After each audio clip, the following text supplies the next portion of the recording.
Olá, pessoal! Esse vídeo, na verdade, é um bate-papo. Está mais direcionado aos advogados de uma maneira geral, mas também pode ser levado em consideração por profissionais que muitas vezes sentem que a sua profissão está desvalorizada e muitas vezes não sabem como lidar com isso.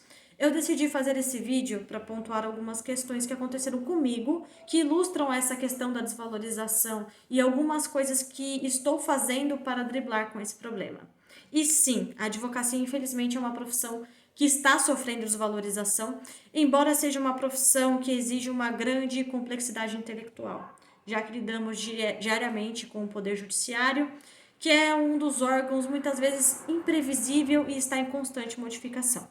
Sim, a OAB, como órgão de classe, faz diversas campanhas a fim de combater a desvalorização do profissional, mas o que eu percebo é que muitas vezes essas campanhas estão mais pautadas na questão de honorários dignos e não com a vida profissional em si.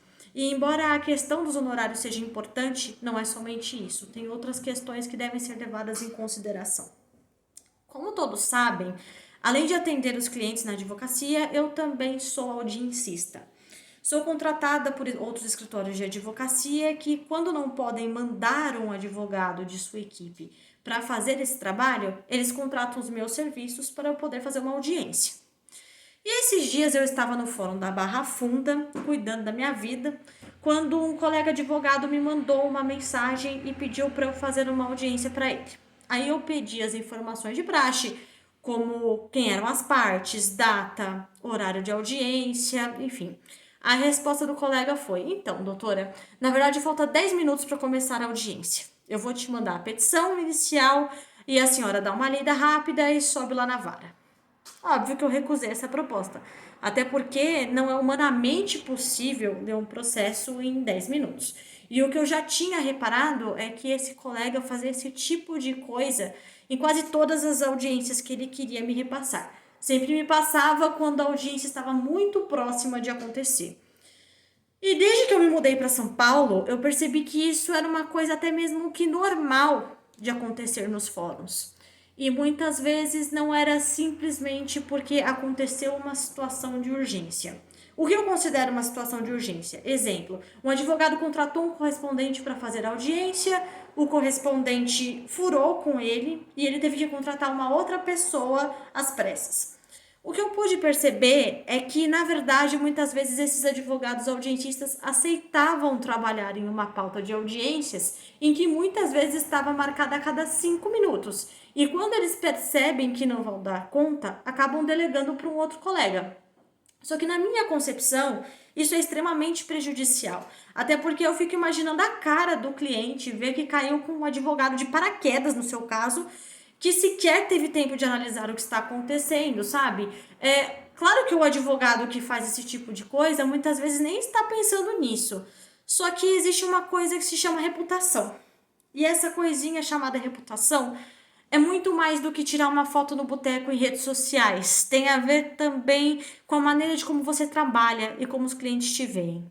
E eu não sei vocês, mas muitas vezes eu prefiro que um cliente me veja como uma pessoa séria, forte, com princípios, do que como uma pessoa simpática, doce e empática. Porque às vezes muitos desses profissionais que se dizem extremamente empreendedores, empáticos com as necessidades desses clientes e que pregam pela humanização excessiva em redes sociais, à torta e à direito, são os que menos praticam essas premissas.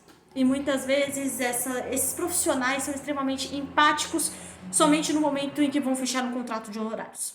Ele não é empático depois que os honorários são pagos, enquanto o processo está andando, enfim. Toda essa situação me fez pensar na valorização da profissão. E que isso não tem nada a ver com o dinheiro. Ela está ligada como a maneira como você se posiciona individualmente falando. E isso OAB nenhuma vai te ensinar. Isso é algo que você desenvolve com o passar do tempo na sua carreira. No exemplo que eu citei, o profissional poderia ter me oferecido o dinheiro que fosse para eu fazer aquela determinada audiência, mas dinheiro nenhum vai pagar a minha cara na frente de um juiz, muito provavelmente demonstrando que eu não conheço o processo e seus pormenores. E não adianta vir falar para mim que não, o juiz nem vai lembrar da sua cara Porque se você pega um juiz escorpiano, que nem eu, e tiver alguma outra audiência com ele mais pra frente, ele vai lembrar. E não somente pelo juiz, mas também se o cliente encontrar mais pra frente, depois da audiência, muito provavelmente vai ficar gravado na cabeça dele que ele contratou um escritório que muito provavelmente não estava nem aí com o processo dele. Claro, você pode ser um audiencista que não se importa com essa questão e que só quer ganhar o seu suado dinheirinho.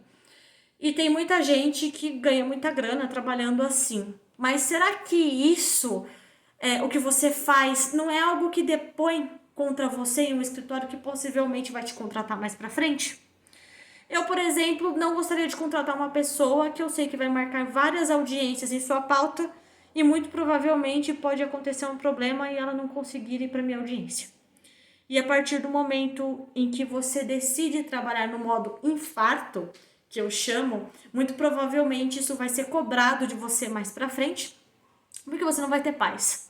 Nós já estamos em uma profissão que em situações normais nós não temos paz. Nós temos dificuldades para dormir por causa de processo. Nós somos uma das profissões que mais possuem transtornos mentais depois da medicina. E ainda, se você decidir trabalhar dessa maneira, além de não estar valorizando a sua profissão, você não está valorizando a si mesmo. A questão da valorização profissional vai muito além do que do dinheiro pode pagar, e sim tem a ver com o modo de como você escolhe trabalhar e tocar sua carreira. Não estou dizendo que você não deve trabalhar duro e aceitar os desafios, mas escolha seus desafios com sabedoria. É isso, e obrigada por me ouvir.